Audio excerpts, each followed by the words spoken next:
Hi, my name is Gretchen Andresen. Today I will be introducing my research on the woodland deer mouse, Peromyscus maniculatus. It's called the log less traveled. So mice of all kinds, including woodland deer mice, are prey animals. One of the best. Almost everything in the forest will try to eat them. Because of this, mice have to be good at decreasing their risk of predation, or being good at not being caught. They can do this through escape strategies and anti-predator behavior. My research looks specifically at how these anti-predator behaviors appear in how a mouse moves throughout a forest. What information goes into choosing which paths to take? What decisions do mice have to make? First and foremost, mice want to avoid being heard and being seen. Previous research suggests mice choose to walk on quiet substrates to avoid being heard by a predator. These substrates would be fallen logs, bark on the ground, or rocks. Mice would avoid the loud substrates, like leaf litter, that would make sound easily heard by a predator when the mouse rustles through them.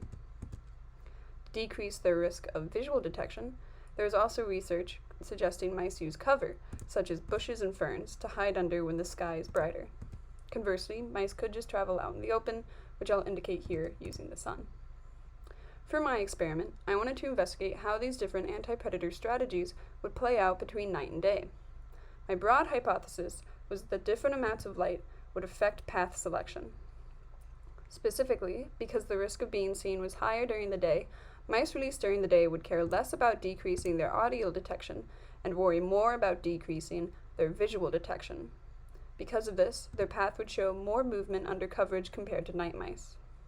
For night mice, because they are less at risk of being seen during the day, they can now focus on their audio detection.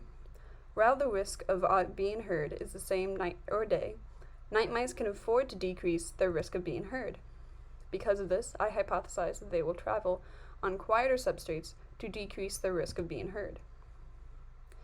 The first hypothesis can be visualized with this graphic. The mouse is more concerned about being seen, so it travels under coverage. It also walks on leaf litter, as it is less concerned about being heard than it is seen.